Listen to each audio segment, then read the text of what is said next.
but we'll do it for you, Rachel. So, everybody, welcome back to the Once Ready podcast. You're in the team room. We've got Trent, myself, and then we have a returning guest, Rachel Waters. Appreciate you joining us again. Hi, good morning. Thanks for having me back. Of course. So, uh, I know we've had you on before, but for those that haven't gone and because nobody looks at the back catalog, believe it or not, even though there's 300 plus of them to review and watch. So tell us a little bit about yourself and how you got into. I mean, I'm gonna call you a professional obstacle course racer because I mean, like you've got buckets upon buckets of medals and you're out there podium on the podium every single time. So tell us a little bit about yourself.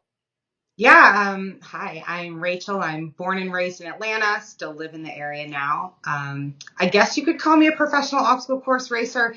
The problem with professional is I think there's this connotation that you're doing it for a living. And, some sports have that capacity, some don't. So I guess I'm as professional as they come. I've kind of been around, made the circuit, shown some consistency, I guess, across the years and in my finishes. But yeah, for some people that really don't know what obstacle course racing is, or they've maybe seen pictures of it, everybody knows someone that's done a Spartan race, right? It's actually a sport, a competitive sport, based off of military obstacle course racing is its kind of core. If you think about what our soldiers are going through when they're training, it's like that in an event. So it's super fun. It's primarily running, usually about 5 to 6 miles. Within that, you're going to have anywhere from 20 to 30 obstacles, which again, think military training over cargo nets, under barbed wire. We climb ropes, carry sandbags, little ninja warrior type stuff. I'm really just kind of functionally out there doing that. So anyway, that's kind of a background on what it is. Lots of different events out there. And somehow I stumbled into that in my life. And that's kind of what I do semi-professionally, a glorified hobby maybe. But yeah, so that's a little bit of my background, just a high level of kind of what I'm doing now. But, there's a lot more under there where I'm from, Yeah, what I've done and stuff, but that's what I'm doing. of course. So was it just one of your friends kind of like, hey, I'm doing this Spartan race or this Tough Mudder or whatever it is, and then you're like, okay, sure, well, I'll give it a shot, and then all of a sudden you got hooked? Yeah, I mean, I was running. I was a runner. That was my background, I guess. What's interesting is I didn't grow up playing sports. I don't come from a sports family. My parents didn't play sports. It was not this cultivated kind of like lifestyle for me. And then in high school, I walked onto the track team. And track is one of those amazing sports where they can't kick you off. Like if you show up to practice, wear a uniform, there's a place for you in the last wave of the 400 meter at the meet, right? But there is a place for everybody. And so luckily I was able to just walk onto something, and I was terrible. It's funny to look back now. I was like maybe 15, and we had to run a mile warm up, and I couldn't even get around one curve of the track, the first lap, without just, like huffing and puffing and like, what am I doing with my life? So that's where I started, and just, I wasn't really great, but I just showed up and I was consistent. So I started running, ran in my 20s, more road running, trail running. And then I was at a trail race and someone said, hey, have you tried a Spartan? And I'm like, no. And, it was a month later in Atlanta. So I signed up, didn't know what I was getting myself into. When I got there, it was so hard. I was covered in rope burns and beat up and I couldn't do anything. I thought I was so tough. And, you try to climb a rope and you don't know how to use your feet or any technique. I mean, anyway, but I was hooked because it was so hard. Um, and then I just kept running and kept signing up, and that was in 2015. So, here I am, still fun. So I'm 9 years later. yeah, 9 years later, I'm still showing up, and I would have never thought for myself that I would have been any kind of athlete. So it's kind of interesting. So that's why you're like, "Oh, you're professional." I'm like, I don't know. I just, I just Well, use it. someday when people are making like real money off of this, you're gonna be like, "Look, I was the OG. You're Yeah, welcome. I paved the way for y'all professional athletes to make a living doing this." That's how it goes, right? yeah, and I feel like an OG now because I have like women coming up to me that are 10 years younger than me that are beating me, and they're like, "Oh my gosh, I don't take this the wrong way, but I'm so excited that I beat you today because I've been looking up to you for years." And that doesn't offend me. I'm like, okay, if you're worried about me being there, that's enough, right? Like, if I'm in your head, if you know me going on that Saturday is enough to push you, then that's good. But I do feel like an OG now, I guess. I had the same thing when I did the Spartan race here in Vegas. Is there were some recruits that were joining special warfare, and I mean, I still beat quite a few of them, but there was, I think there were 6 ahead of me, and totally got I just couldn't let you beat me. Like, the fact that I beat you, and I'm like, "Yeah, dude, I've been doing this for 25 years. Like, I hope you would beat me." Yeah, it's good. It's just also a reminder that like people are watching, and what you do matters, I guess. Yeah. Well, You're what? a standard for them. That's pretty good, right? Yeah, it's a low bar. Y'all are better people than I am. I wouldn't be able to like be nice to someone if they're like, "Oh, I'm so glad I beat you today." I'm like, "Look, this is the worst moment that I'm gonna have this week. I don't want to talk to you right now, but I need some time to cool off before I can talk about the fact that I didn't win this thing. This is why I don't do the races, y'all." Yeah, I guess sometimes you feel that way. It depends on who walks up to you. Like then there's me. I'm not being nice now, right? It depends because you're like, if it's a day you're like, wait a minute, how'd she beat me? I've had those thoughts before too, but I don't. So what I'm curious, what was it about who you are that you did something very, very difficult and you decided that you wanted to go do it some more? Because like I think it's like marathon running and like these types of events. There's a lot of people that do it once, a ton of people that do it once, just to say that they did it. They'll train up for it and they'll do it. What was it about that feeling? What made you keep coming back? Because that's an unusual thing, is for the people that keep coming back and then totally dedicate yourself to it. Yeah, gosh, there's a lot of layers to how to answer that question. Let's see. That's what Trent does to people. Yeah, and I'm like, Sorry. oh, um, no, that's okay. Um, so it was so uncomfortable doing that. I mean, your skin's right, but like, I didn't know in that race that you even had to do burpees, and that was like a thing where if you miss an obstacle, you do 30 burpees. So I show up my first day, I see people doing burpees, like, what are they doing? And then I learned the rule. I was like, oh no, So I was uncomfortable out there, and I think, so a part of that story I didn't tell was I did this race, and it actually came in like kind of a transitional time in my life where I was getting out of like a really bad relationship. I was kind of just having a hard time, and I found this race. So, sometimes I think things can be like that, right? Like, oh, this perfect timing. So I went out there and it was really hard. And, I was driving home and I had, they did, I think Chrono Track was the system they used, but you could get your results quickly. I mean, this is a timed thing, just like road races are. And while I was driving home, I looked at the results because I was curious. And I had run in the open non-competitive wave because I really didn't know, like, what I wasn't about to sign up for like a competitive heat, even though I was a runner. And I looked and I had finished like maybe 6th or 7th out of like over 1,000 women like that were there. And I was just shocked. Like, it was maybe one of the first times in my life where I was good at something. I was like, oh, wow. Like, yeah, that was hard, but like I could definitely do better. And so it was really a kind of a profound moment for me in my life because I actually felt good at something. Like, and there, I guess that's a whole other, can of worms over there. But then the flip side of that was, wow, really the only thing that race did was kind of like this uncomfortable suffering, you know. Well, I've always done that, so now I can just do it and be good at something.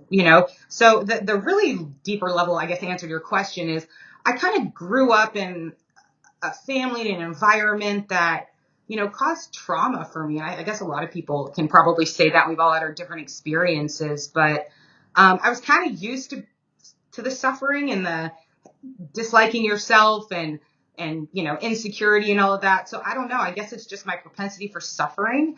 And then when you actually suffer and you can do something with it, you're like, okay, well, I'm gonna keep doing this. In the past I've just been suffering for no reason. At least now I get a plaque and a medal, and maybe people think it's cool or whatever.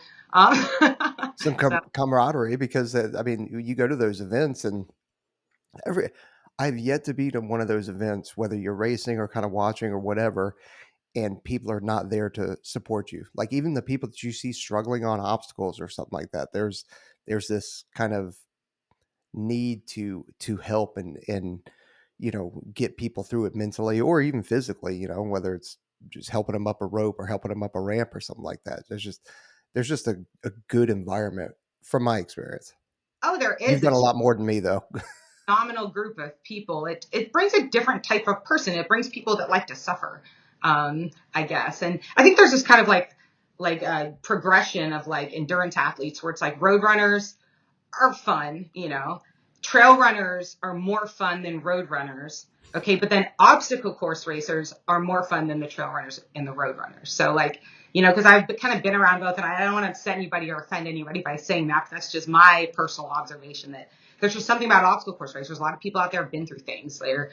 It's because it's not about just overcoming like that physical obstacle. It's more of that like fighting yourself and don't you get that in road and trail running, but it's sort of a one start line, one finish line kind of deal. But with obstacle course racing, it's like when you have 25 obstacles across your 6 miles, each of those can almost feel like a different finish line, right? Because you're kind of like each one in itself is a different challenge. And sometimes, you know, I forget because I just flip over cargo nets, but I see so many people that are frozen at the top of those things because they're so scared of heights or whatever, and they're overcoming, you know, whatever they're going through here. It is part physical, but a lot of it I know is like mental. And I think it draws just the certain people to that sport that just, you know, like to suffer and maybe need more dopamine hits with each obstacle, right? Mm. As opposed to just start. Just Yeah, a grind. we give those people berets. That's what we do. Yeah. Well, and there's a thing to that too, right? Like it's not just like running is just it's not like the most boring thing, but you're just running, right? And you need like that like you said that dopamine hit, that new thing every time. Like I can relate to how that would make sense. You know, like in your career, what we did, it's always changing. There's always something new, and I think that draws a certain type of person that you know you like the suffering, but also you need a new challenge all the time. Like I can't sit at a desk and process the same paperwork over and over and over again. Like give me something new, guys. And I think that's kind of what that gives for you guys, right? Yeah, every race is different. You know, you can have the same venue 2 years in a row, but it rained one day or it's 10 degrees hotter, and even just the order of the obstacles. So a rope climb in the first half mile of a dry race on a nice weather day is a totally different animal than a rope climb at the end of 6 miles on a rainy, Oh mud, yeah. cold, freezing day. So it's really fun because I guess you kind of thrive in that chaos. If you can look at they put out these course maps, but they're just every single one is different. And I know that every like marathon road race is different, but you can have more of a consistency that you train for there. Where I guess I just kind of like well, I don't know what's going to happen. Like I'll just deal with each as they come, you know? So what is your kind of training regime? Because I know that you obviously stay active, not just doing OCR stuff, but you know your normal training day. Like what is your kind of training week look like? Yeah. You know, I'm kind of a mixed bag because I've never written out programs for myself like on a weekly or monthly. I literally just wake up every day and it's like, what am I going to do today?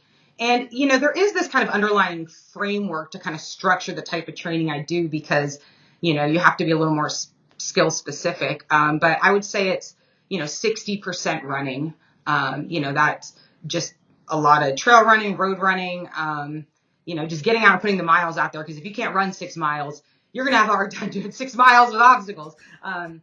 You know, so just outdoor running. And honestly, a lot of my miles are comfortable paced. You know, I'm running like 80%.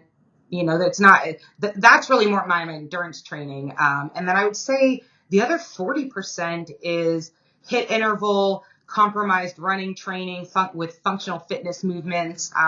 You know, every now and then I drop in a CrossFit gym, but more I just kind of train at home. I've got a setup with, you know, a row and erg, assault bikes, and go rack sandbags, and you know, rucking's another thing. So I wish I could like tell people this perfect formula, but it's really about just showing up every day. You know, I get up at like 4:30 or 5, and you know, I have to move to start my day. I don't know how other people can even just face the world if all they do is roll out of bed and just have to start their life. I need like an hour to get like my head right, you know, and that's Yeah. how I can do it. It's very meditative, I guess. But it's you know what I do, but at least an hour a day, I'm doing something. Yeah. Um, you know. Well, no, I'm with you. I'm a morning person and I work out in the morning most of the time, but but that's because I have to and for my own life fitting it in and making sure I get it in versus if I would prefer to wait and work out in the afternoon, but if I did that, something always comes up or and then it's out the window. You said something a minute ago about compromised running. Is that Yeah. did I hear that right? Yeah. What is that? Yeah, compromised running, I guess, is what you would call obstacle course racing. Oh, Um, okay. because there's this switch back and forth in an obstacle race of like, running, so more, aerobic work, and then you have to quickly do something anaerobic, right? Hecht yourself over a 8-foot wall or climb a rope, these much shorter duration, more explosive things. And then you have to move back into that, aerobic. And then it's sort of this sway of it, but the base of it is running in between, aerobic activities. Um, I'm sorry, running between anaerobic activities. We're using the big words now, so I'm like switching. So compromised running is sort of a training style where, you do a set of workout and then you run, and then, you feel how it feels to run in a compromised form, because, if you've just had to do 20 obstacles, it wears on your muscles different, but you need to be able to run while you're still tired from that type of, it's different on your body than like just endurance running. Just running 6 miles is tough on your legs in its own way. But when you add some like explosive, where you're getting like lactic acid pool up in your legs when you're doing these things, you have to really learn how to run when you're feeling compromised. Um, Really? so a lot of training will be things like, box jumps, burpees, pull-ups, wall balls, run, repeat, right? And then, the goal is to stay consistent in that running. I like to, in a workout like that, try to run faster as it goes, right? Because then during a race, when everybody else is tired, your body is trained to be able to push when you're the most tired. So, but yeah, compromise running is, I guess, a good way to explain obstacle course race training. I mean that's one of the things that we talk about a lot because we have the initial fitness test for the folks trying to get into our community, and we run into people all the time that are like, I'm a great runner, I can do all of these things. We're like, have you done them in a row? Have you maxed out your pull-ups, your push-ups, and your sit-ups, and then done your mile-and-a-half run as fast as you can, and then done your swimming all in a row? Because it's a totally different animal than like, hey, on Wednesday I did my run and it was good. On Thursday I did my pull-ups and my pull-ups are pretty good, and it just transfers over to everything else in life. Um, I think the what you said just a little bit ago about the mental thing. Uh, what was that? What did you just say? Now I'm losing my train of thought because I get excited about things. Well, it was I the don't I know. think you were talking about the back and forth, how it kind of applies to what we're doing in Oh, special no, warfare and that kind of I stuff. remember.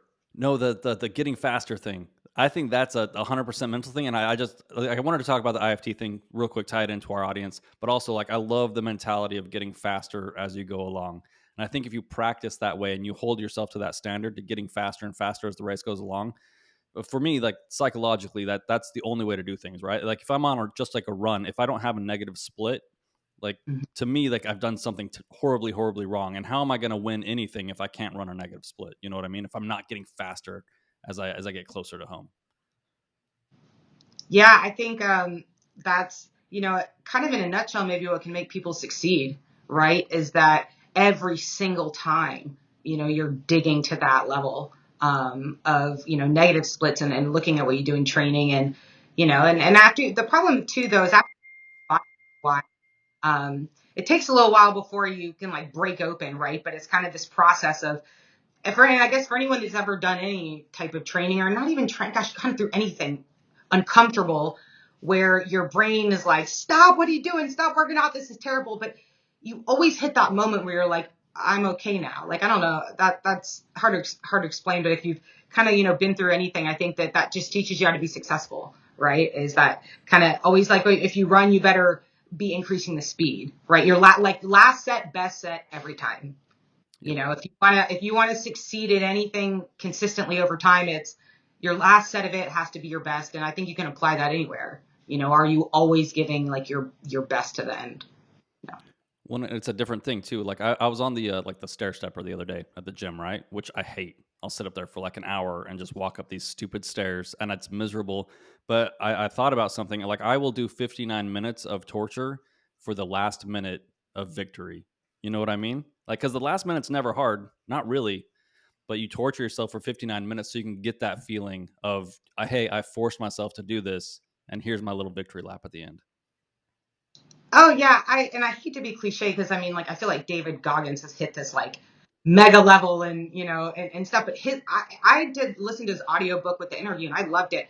He talked about that and the way he phrased it, which I loved, and ever since I heard him say it, like I say it to myself, is like you earned that last bit. Like this is the part you earned, because until anybody knows how it feels to be in the last 5 minutes of your treadmill run and you're cranking that thing up and you feel like you're gonna die, like, and you're going your fastest right at the end, and you might be, sometimes I'm up at the max of that treadmill, which is like 6 or something, and I'm just dying, and I'm like, I wonder if all these people like can hear me breathing They're like just looking at you. What's the oh matter with this person? yeah, but there's just something that feels so good because it's when you know you're gonna make it, I guess, because you're like, wait a minute, I got 5 minutes. Oh, I've already done 55. Like, yeah, and then you earned it. It's like the extra that like what it was all worth. Well, so we get a question a lot about mental toughness and how to get more gritty, I guess, or Isn't how that to a increase dance? somebody's, Oh. yeah, not the dance gritty, but how to increase somebody's grit. And one of the things that I try and boil it down to very basic is, if we talk about training, and if I say I'm going to go out for a 6 mile run, but at mile 4, which is going to happen at mile 4 or 3, I'm like, oh, dude, I could just turn right back around right now, and I could just cut off to the house and make a shortcut. But sticking it through, even if I have to slow down a little bit, just to like, I'm completing something. I said I'm going to run 6 miles. I'm going to run 6 miles, even if it's not my best. And making sure that you don't stop when it gets hard. To me helps increase kind of mental toughness and grit. What is something that you think helps you, or maybe it helps you, or what do you think can help other people in trying to increase their mental toughness? Um, I would say, for anyone even approaching athletics or just in general, right? Like they're just kind of suffering through their life. I would actually recommend writing. I think that like journaling and writing has a way of allowing people to express themselves. And, I think that if somebody wants to get grit, it's really realizing like how much of your own shit are you willing to take? Um, because it's not like, don't get me wrong, like when you do these obstacle course races, yeah, it makes you tougher and it looks really cool and tough. But each time you do that, it's because that time when you wanted to stop, you didn't. And it's kind of like any skill. The more you do that, the more it builds and the more strength. I mean, it's hard because you can't just like wake up one day and be tough in the same way that they say like it takes 10,000 hours of something to become an expert at it, right? You want to learn piano or be an obstacle course race or whatever. They say it takes 10,000. That's like a decade of time. It's a long time. Yeah, so I think that part of it is I think people have this expectation that, oh, I'm gonna get fit now, I'm gritty, or oh, I'm gonna do this. It's like, well, no, it's gonna take a while. And I think writing can be helpful in that process because one thing that I have found that has helped me is writing letters to myself. I know that maybe kind of sounds a little odd. It started with like this kind of therapeutic exercise that my therapist told me about, like writing letters to other people, right? Like if you have just to kind of work through your feelings. And so I was doing all of this. It's like, well, I'm not going to read these to them. This is more for me. And I'm like, gosh, but when I'm doing this, I'm just like blaming everybody else, right? Yeah, I'm telling you what you did to me or whatever, but like, I need to have that letter with myself first. So I would say write yourself some letters, kind of find out what's standing in your way, how you really feel about yourself. And then, I think that when it's mile 3 or 4 and you want to quit, the people that are able to continue have done some work on themselves to get to that level of confidence and self-compassion to say, just hang in there, buddy. Or, come on, Rachel, you're going to be all right. Like, this is not that bad. Like, you got 2 miles to go. You can do 2 miles. Like, don't worry about it. So I think it's just kind of being able to have that conversation with yourself at mile 3 or 4. The difference in self-talk. Rachel, you sound like you're very positive. You're like, all right, cool, we can do it. Whereas, and we've talked about this before, where I'm just talking to myself. I'm like, you're a real piece of shit. You know that? God, look at you. Look at you just sitting there. You shouldn't be. You should. Who else would be hurting on this last mile of this run? You are. You suck. That's why. That's the difference. Oh, I go through that Yeah. too. It's like the devil and angel. Like you Oh, got, yeah. you're a failure, you suck, you're a Exactly. fraud, you're an imposter. And then it can rabbit hole into like, oh, it's just, your mind goes crazy. Like our minds are wild, Yep. But yeah, my default has always been negative self-talk. And so it's just taken me years, it's like, but, even if you get it for 1 minute, it can help you at that minute. But oh my gosh, I spent the first 4 miles doing that. It's like, yeah, they're yelling. I mean, I get it. Everybody's gonna find out you're a fraud. Yeah, I mean, but don't we give ourselves the hardest time? Don't we really? Yeah. Well, the question is too is like, do these epiphanies come before you do the work or after you do the work? Because I don't know how many times like I've had like these breakthrough moments just sitting around being lazy versus how many breakthrough moments I've had psychologically, like while I'm either in the midst of a terrible workout or right after a terrible workout. You know what I mean? Like I think a lot of these things, like people want to be like, oh, like she said to do this, but I'm like on your path or whatever, crunchy word that we want to use for it. Um, you had to do the hard stuff first, right? Before you start to have like all these revelations and all this growth in these in the areas that like are symbiotic, your psyche and your physical. Yeah, I guess you have to have both. I think that me personally, I've had aha moments like on in the middle of a run or kind of in a workout. But a lot of that does come after, at least for me. And I think that's why writing can be helpful in sort of processing something that happened. But there's like two types of fun. There's the type of fun you're having while you're having it, and then there's the type of fun that you had, but you don't realize it was fun until after. And I think like working out and I guess kind of the lessons you can like learn from that personally in your own experience, it has to kind of come in the after maybe, because it can be a survival mode. And that sounds so, exaggerated because we live a very comfortable life where my fight or flight is doing wall balls, right? Like I'm in survival mode doing wall balls, right? Like, so it's funny that we like put ourselves in these situations where we're supposed to feel like, like that the world is ending around us and that's, doing wall balls and stuff. But I think that it's both. I don't know if that answers your question, but I think everyone's different because again, I've had these moments out there. I mean, I've had experiences where, but I don't know when I have them during exercise, it usually when I can get my like breathing really deep. So I think it more goes to like a zone flow state or whatever. Flow state is probably what they want to call that, right? Where you kind of Yep. lock in when you clear your head up. But I think our minds are so busy during the exercise sometimes that it's hard, you're barely counting reps and breathing. So you can't always get that clear thought. So That's I feel like I definitely think some maybe of my a long sorry. time. Like I talk a lot. I'm sorry. No, you no, you're good. I was gonna say that's actually when I get my best thinking in is when I'm on a run. And the problem is that I don't run with a phone or anything like that. So I'll have, 3 or 4 good thoughts and ideas. I'm like, "Ooh, all right, I will remember this so that I can write it down." I forget every time. Every time, unless it's like I get that thought right at the end of the run. And I can't tell you how many things have been lost now because I just don't have anything to write with. I'm glad you said that because now I know I'm not the only person that happens to. No, no, no, it's constant. Every And time. yeah, and I don't run with music or anything like that. I just I like to hear my surroundings and I like to hear my own breathing, my own heart rate, and the sound of my feet hitting. Like that's it's weird, because a lot of people can't run without, or they refuse to run without any kind of music, and I'm the opposite. But yeah, I've lost a lot of stuff, good ideas, or at least good ideas, I think, to running.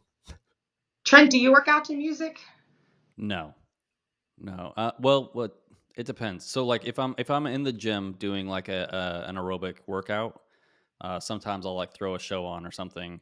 But if I'm lifting or doing anything outside, no music. Just I want to get into that suffering. You know what I mean? Like there's something to it. I don't want outside influence on my heart rate and all these other things because music definitely affects me and the way that I do things. And if I go out there and I'm trying to do an aerobic run and I put my music on, like sometimes that run turns into an anaerobic run. You know what I mean? Yeah. or the opposite. So like I'm just trying to like figure out, because like working out is such a personal thing. I don't want outside influence clouding what's going to happen to me during my workout. Does that make sense? Yeah, I think mine's mixed, like, because I have a little home gym set up. And so if I'm at home, it's normally I'm doing like strength because it's inside. I don't love like headphone music in my ear. It's like, it's a lot. So, I mean, if I can kind of have like background music playing on a speaker, I'll usually play stuff on those. But when I go running, I used to have to listen to music. Um, but I think as I've become a better friend to myself, right, and more compassionate in the way that I talk to myself during quiet moments, I have found that music can be an escape. It's a distraction. Um, it's a way to not experience what you're experiencing. I'm not saying I love music, so there's of course a time and a place for music, but for me as an athlete, I have found more success kind of in my building grittiness and really learning myself and getting more from each workout. If I, on a run, I don't listen to music, because then my head is really there. Um, I don't have this like thing to amp me up or something to distract me. It's like, then you really are like start thinking crazy things when you let your brain go. And that's when you learn how to rope it in, because like, I don't know if you guys have experiences, but sometimes you find yourself running and you just like go down a mental rabbit hole and suddenly you're like holding your breath and you're like, tenser than Yeah. you need.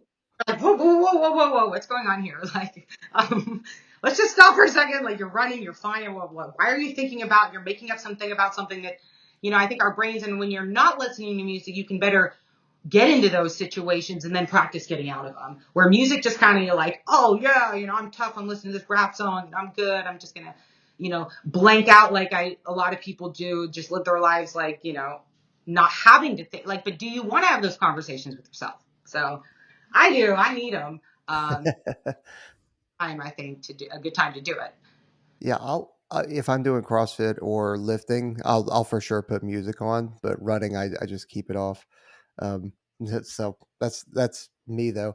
Man, you just said something and I wanted to bring it up, and now I've already forgot it. Man, Trent and I are on a roll here. Jeez, what's Jeez. going on today? Speaking of our heads, well, I did want to go back though. I have a question lined up. So you got into racing, and I apologize because I wasn't here for the first episode, so maybe y'all covered this. But you found out you could be good at this, and then you became good at it after you hit the first podium, after you got the first place finish once.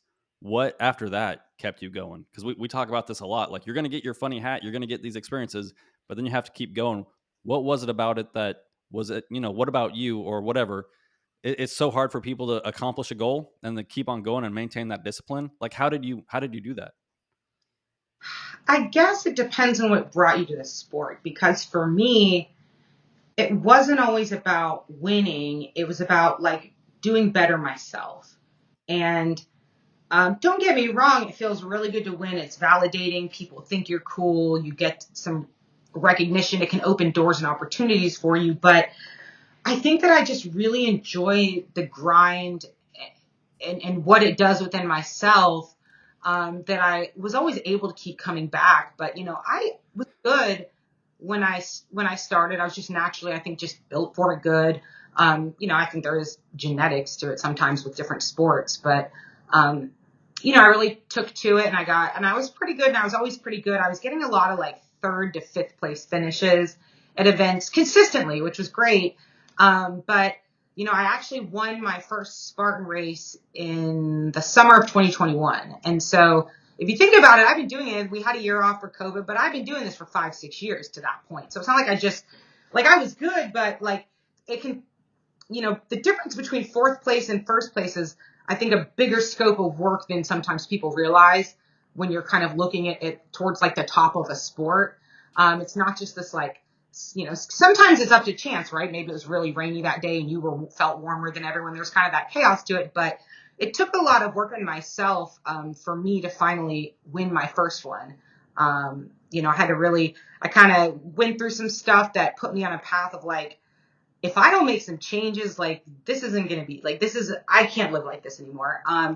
And so I made some changes in my life. The biggest one I made that I've, been pretty open about was I struggled with bulimia for, over 10 years. I mean, like and I guess more than 10 years, because that's one of those things I think you always struggle with when you talk about things like addiction. It's not that it goes away, it's that you learn how to deal with it.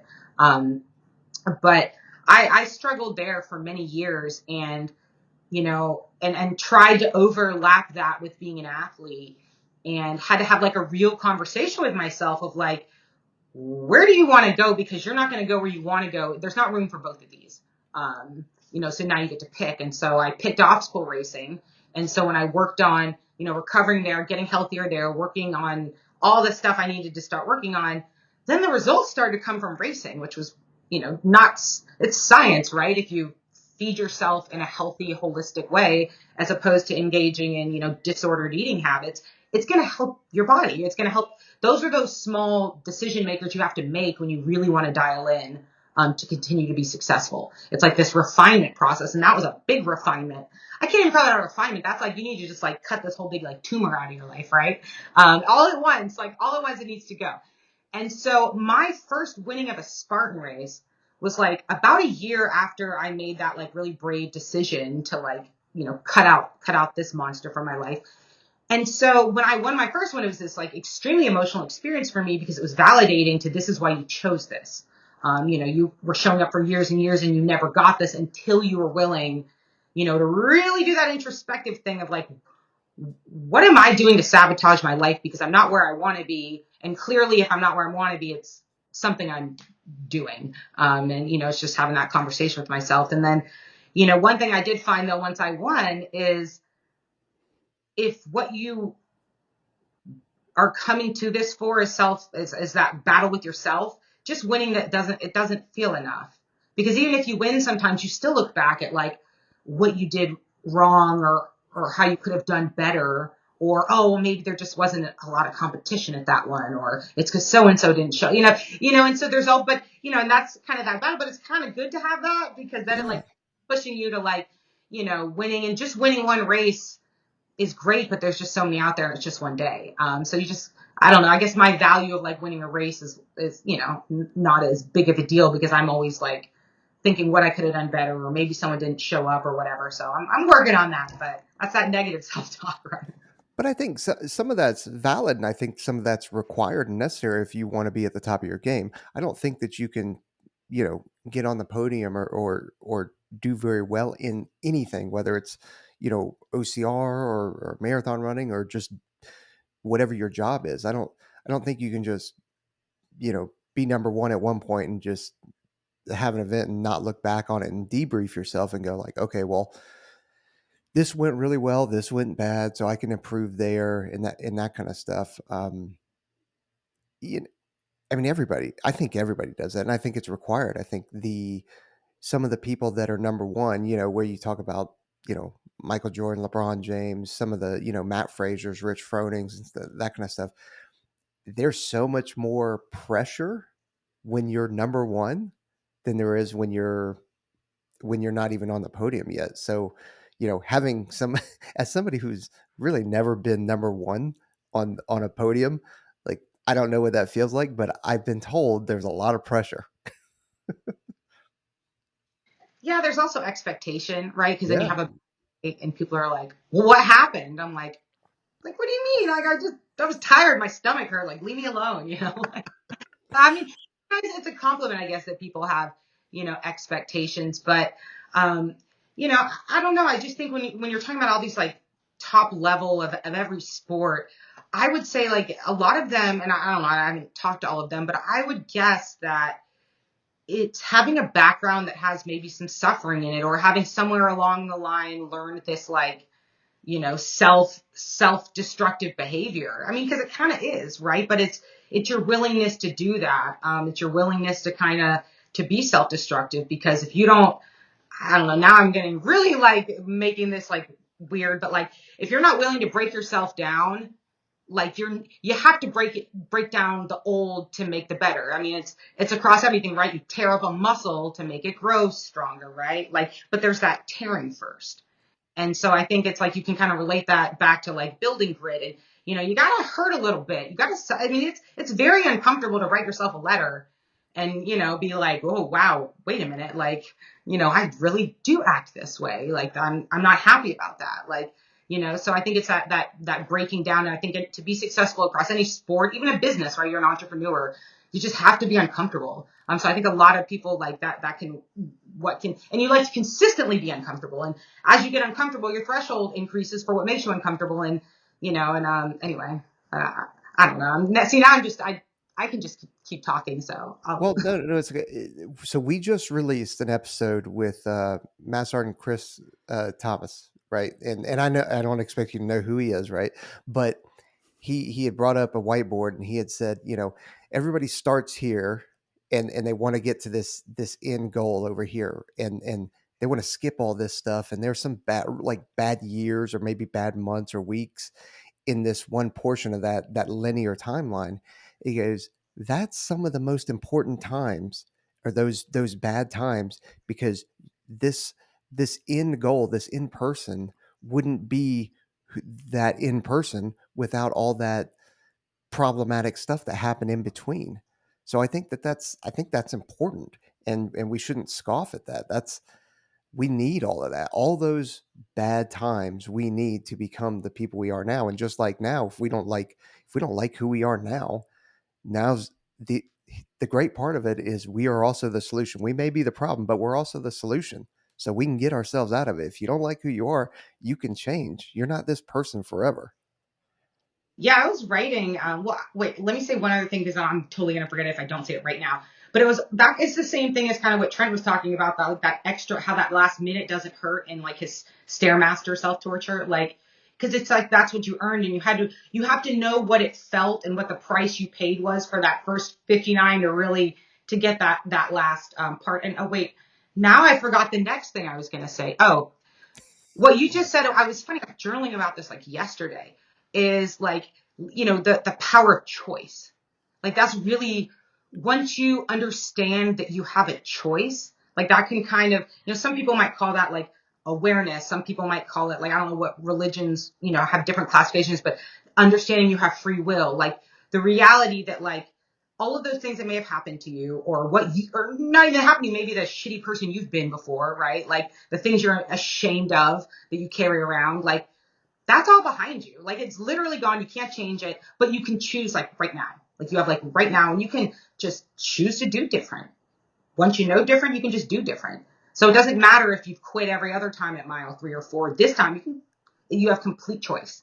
For the most part, most people are not going to die if they keep going another 20 or 30 minutes, right? We might think we're going to die, but the body can do a lot more. But it's like, I think it's just learning choice. And so I was just writing about that. So it's, kind of what you said just like hit that for me, that it's, you have a choice. And that's sort of where you're free and empowered to move forward, I guess. Well, I think for a lot of people, I know for myself, sometimes you start in on these things, these difficult things that you want to do, and you don't really know why. Like when I just made a bunch of decisions to try to get into the community that I got into, I didn't like have this like big why. I had the itch, and I didn't know what was happening. I think like somewhere in my subconscious, I knew I was dragging a whole lot of baggage around, and I needed something to move forward in my life. I needed this level of suffering. I needed to be dedicated to something. I needed to push towards a goal and to be someone that I'd never been before. And I didn't know why I was doing all those things until way later. You know what I mean? Like, because I had, I'd wrapped myself in my little ego shell for so long that I wouldn't allow myself to actually, examine who I was and all the things that I'd done and all these other things in my life. But then going through the process, I had the itch. I'm like, I don't know why. And I think it's all narcissistic. Like, I'm going to go be a cool guy and do all these things. But going through the process allowed me to actually become a way better human on the other side. And I had no idea what was happening until, like, you start having those epiphany moments, until I'd been through enough and been disciplined enough and gone through the suffering to really become the person that I wanted to be. And then looking back, you're like, oh, it all makes sense. But like that first step, like it didn't make sense. It's just like, oh, I felt like I need to do this. It's like, at a certain point in life, it's like I'm not going to drag all this stuff around anymore. I need to do something else, and it all works out. Yeah, I think that, and just speaking kind of from my experience, I didn't feel like I really ever learned like a healthy way to deal with my feelings, my thoughts, and even understanding self-improvement as something you do with your life, right? Like I think we're raised in different environments that, just for me, that was just something I never did. And I think there's a lot of ways that kids can learn that through their parents. I think doing sports as a kid's probably a way to learn this lesson, but basically learning that if you keep showing up to something, you're going to get better. And I think that maybe for me, it started with this like physical pursuit. And then I was able to translate that like into my life. So I finally learned how to, like I had something like, and it probably goes all the way back to, because this journey for me started way back when I walked onto the track team. Like had I not started as a runner, I would have never like morphed my way into where I am now. And there was no reason I should have ever been a runner. Like it's not like it was, my parents didn't run track or we didn't do that. Like it just wasn't there. So I think it's through that, through athletics is where I learned the process of continuing to do something when you're tired, when you want to quit, when you're talking bad to yourself, being consistent, making decisions every day to show up to practice, to change the way you eat, to change, all the things you have to do. And that was like kind of learn that process. And then it took me a while of learning that process to then be able to apply it to like, okay, if I keep doing this, because self-improvement is not this like, let me tell you this magic thing you need to do. And if you do this, like, that's it. It's like, no, it's this constant thing and you don't really ever get there. You could probably ask the best in any sport and they won't think they're at the top. They're always going to see that next level. So it's just never ending. It's just consistent, and it's just like running. You show up. If you keep doing it, I promise it gets easier and you get faster. And so I think with anybody trying to build grit, mental strength, work through things that they need to work through, you got to be intentional. You got to show up to it every day. And you got to be consistent, whether it be, again, if journaling is for you, you sit your ass down 30 minutes a day, even when you don't feel like it, and you do that. Or you do that thing you need to do, right? If you want to start your own business, okay, well, then you put 30 minutes aside every day to like work on that. Whatever it is, we all are fighting our own little Yeah. Well, things. we got to be consistently hydrated too, right? And I think there's some folks out there that help us all be hydrated. I don't know. We need to talk about Hoist at some point. Yeah. Yeah, let's talk What about it. what 'Cause does keep you hydrated? A Rachel, what Hoist. keeps you Yeah, hydrated? sorry. Yeah. Well, Hoist, if anybody hasn't had Hoist, it's our favorite electrolyte replenishment drink. They come from a great company based out of Ohio. I've met the owner. He's just absolutely awesome. There we go. That's our, I think what color is that? That's That's the purple. dragon fruit. Yeah, I'm like, it looks bluish. They did just drop a black cherry that's really good. But anyway, Hoist is an electrolyte replenishment drink. It rehydrates you 3 times better than water. They don't have dye and a bunch of crap in there. That's, one thing I love. People would see the color, but they're like, well, it's clear. What flavor is this? I'm like, the color does not make a flavor in all the crap you people are drinking.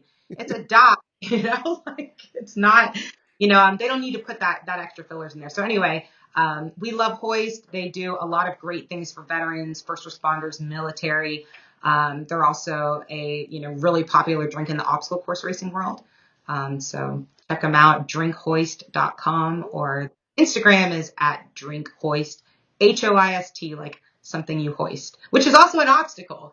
So it is like a See, wheelie, like a pulley at the top with like a sandbag or something and a rope, and you've gotta hoist it up. yep. Yeah. Yeah, you got that, which I don't have issues with because I can anchor pretty good, but I have seen.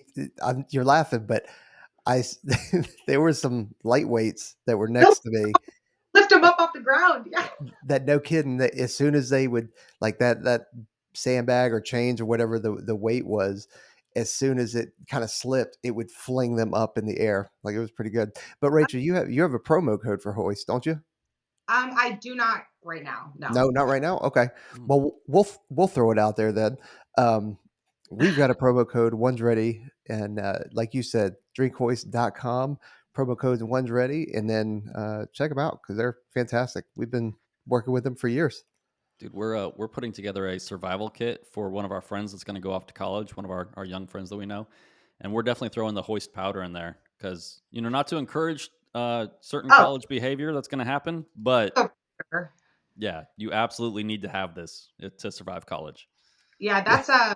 that's where they actually got their science started. Was in creating a hangover drink. And for anyone that's ever had a hangover, I mean, that's worse than how you could ever feel dehydrated in a race. And that's where their science kind of came from. But they moved into the sports drink market. But it was funny. You were talking about the hoist lifting up. So every now and then, after I run my race in the morning, I'll go out and do like what I'll call a fun lap, where I'll just kind of, duck my head down where I don't know anybody and just kind of go out by myself and, jog and do my best, but have a chance to just like, get a little workout in. And sometimes when I do it, I'm like, oh, I'm going to be a tough guy and do the men's weight, right? Because I'm never going to, in competition, pick a men's weight because they have different like sandbag weights for the genders or whatever. So I was out on a fun lap and I'm like, I could do the men's hoist. Oh, they're just a bunch of wusses. Like, this is no big deal. So I like got into the bag and I got it up like, I'm like, oh, this is great. I'm so strong. Because the first like 5 or 10 feet It's is not usually bad. pretty quick, right? And then it's like hovering in the air and I'm out there by myself and I'm like, oh my God, I fucked up. Like, this isn't good. I had to like call for help, for people. And I was like, I'm going to die. Like, this is going to live. Like, if I let go of this, like, this is going to be dangerous. But it's just funny because a little humility, I think, is always helpful too. Because again, I was like, oh, I got this. And Yeah. Well, you're either going to launch yourself up or you're going to sit there and lightly hold on to that rope and it's just going to roast your hands, which yeah, is I know. probably worse than getting flung up. SOS to the strangers around me. Like, Yeah. oh God. So believe it or not, I actually remember what I was going to say. You had talked about holding your breath where when you were on a run or something like that, or during working out, you'll hold your breath. Sometimes you'll catch yourself.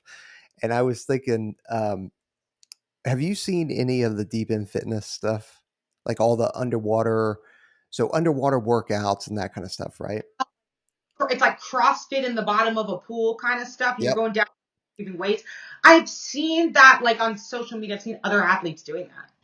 Yeah, so it's phenomenal, and it relates to a lot of the stuff that we do in the pipeline. Like a lot of our pool sessions are very much like that. And as I see those on social media and stuff like that, I will catch myself like, and I'm not going like, oh well, let me see if I can hold my breath while I'm watching this. It's just I see them go subsurface, and I catch myself, and I'm like, oh, oh, it's right, I got to breathe. Like, what am I doing? You can't help it. It's a You learn. can't help You it. see someone go subsurface, you're like, you're there with them. Yep. Oh, I am. I'm still there with them. Just Yeah, I doesn't could go see away. phenomenal training. I mean, just with like, you know, maximizing your lung capacity, your confidence too, and how much you then think about breathing. Like how important, like it becomes really important to focus. Like breathing is the most important thing we do in any exercise. I don't care what sport or training you do. If you don't figure out how to breathe in the correct way for however you need to move in that sport, like you're in for a tough battle. That's when it really, really gets hard. So I could see how something like that would also be really good for your brain because it's going to make you have to not breathe you know, like it'll force you because if you panic and breathe in underwater, like you're Yeah. uncomfortable, and you probably do that a couple of times when you start that training. Right, happens a couple of times. I'm never doing that again. But it really probably teaches you how to focus when you're panicking, It right? it does. It focuses because they do pre-breathing training and stuff like that to help you expand your lungs and know how to breathe. And then you're right, you've got to know when to have a lot of movement, when to kind of just chillax, and it'll help you just self-regulate your own like, all right, cool. Things are going to be just fine down here. I don't need to panic or anything like that. And it's phenomenal.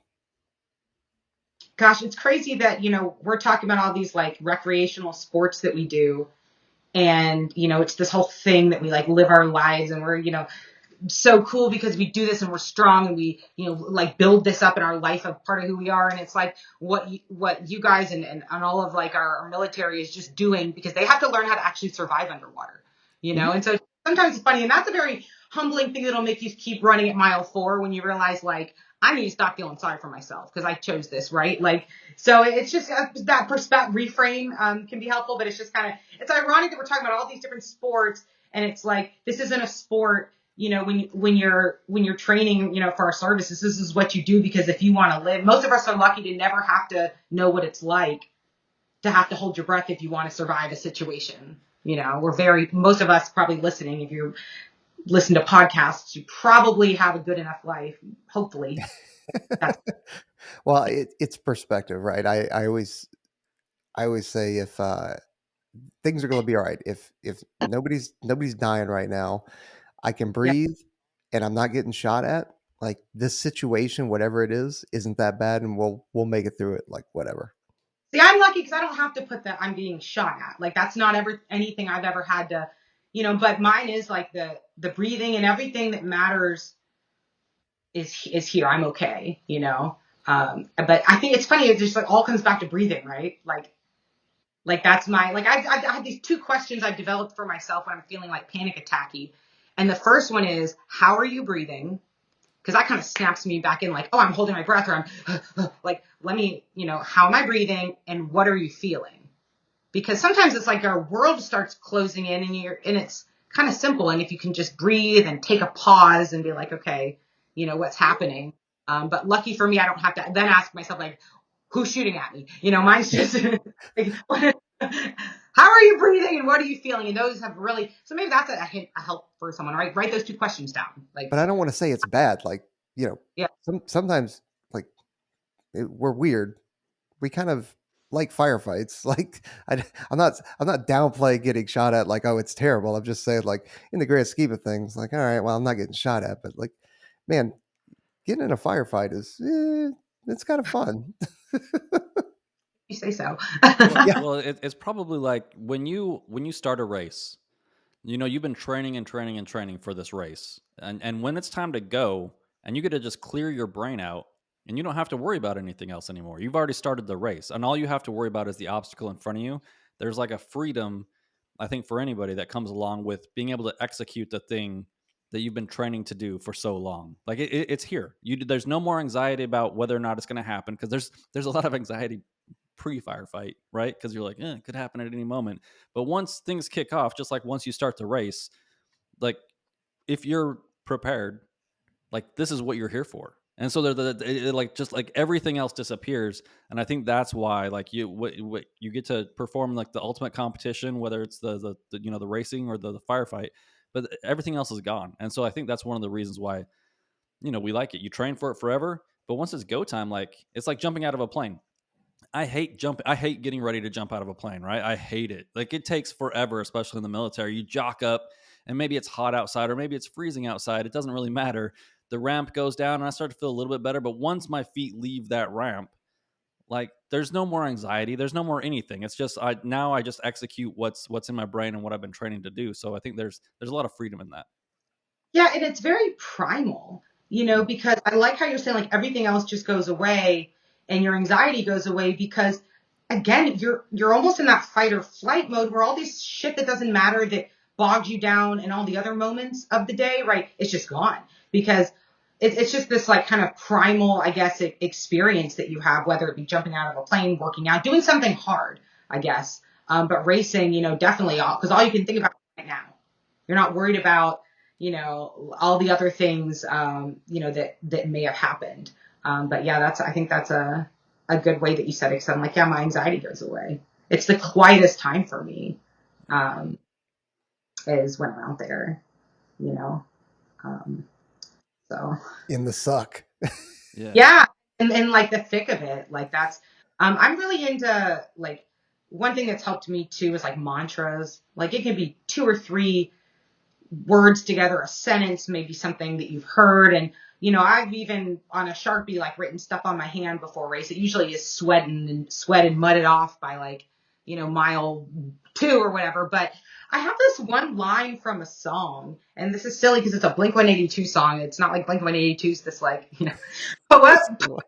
awe-inspiring, this, but somehow, because I have like I think you have to have an obsessive personality to train as consistently, as I like to do. But it's from the song, I think it's called First Date.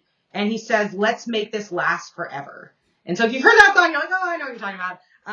And he's talking about, he's having this great first date, let's make it last forever. But that's actually like a mantra that I say in my head.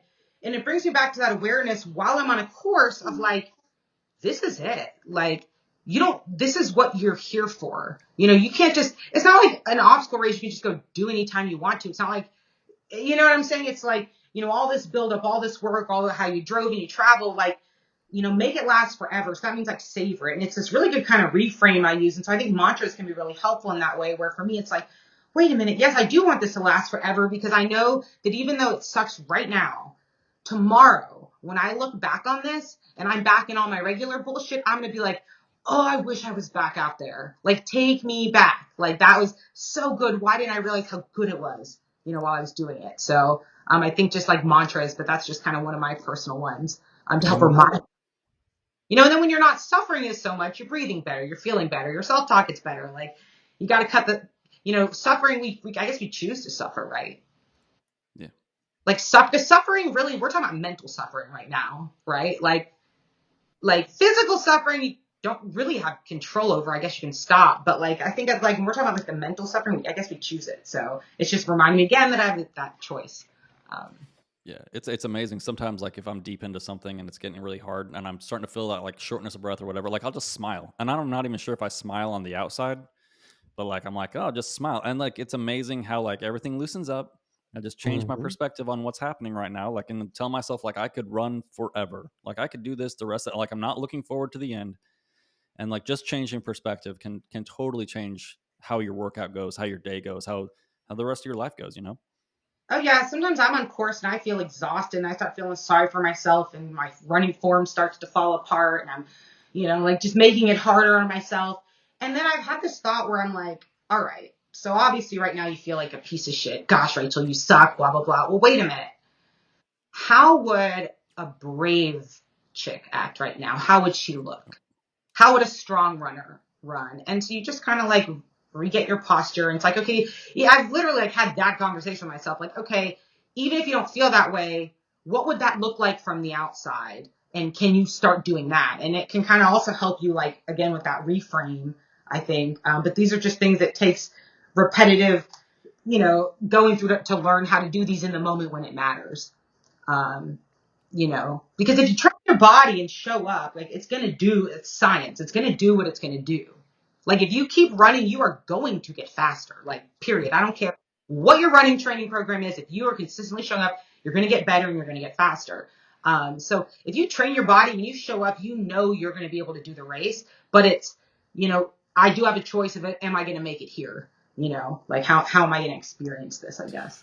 I just pretend that my wife's watching me, and I'm like, I can't look like this if she's And I watching think me. that's why doing competitive events can be good too, because it's that accountability piece of like, I'm racing other people. At minimum, there's people that can kind of see me. And oh my God, it'd be so embarrassing if this was the time I like hobbled it in and fell apart, right? Yeah. Like, I think, public, but and so if you have a fitness goal, if you're interested, if you look up Spartan or Savage Race and say, oh, I want to do this, or I want to try the underwater swimming thing, like find a goal to sign up to, because that accountability, or sign up to a class where you put your money down.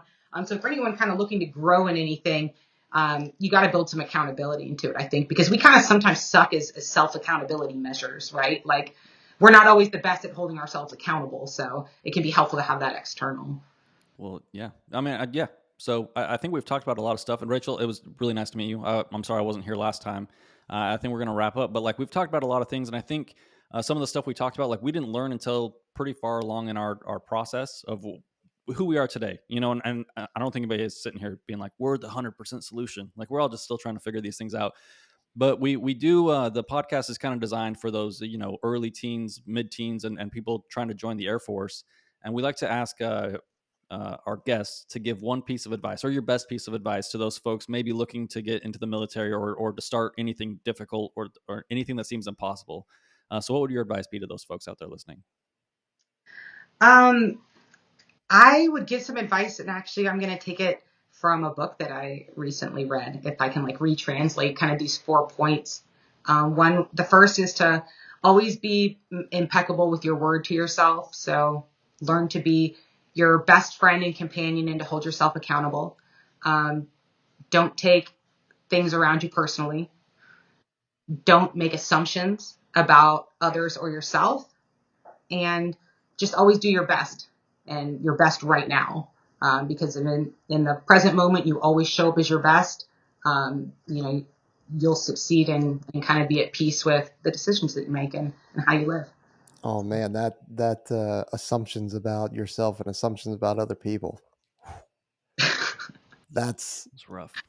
Make you know what I they mean, say. you want to man, you want to talk about something that's very relevant these days. I mean, it's always been relevant, but that is very relevant today in social media.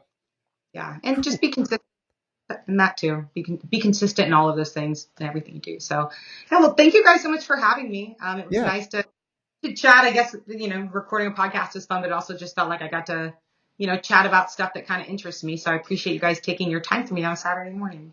of course. Sure. Yeah. And where can people find you? Yeah, the best way to find me is on Instagram. I'm at Rachel, Rachel underscore fit underscore girl.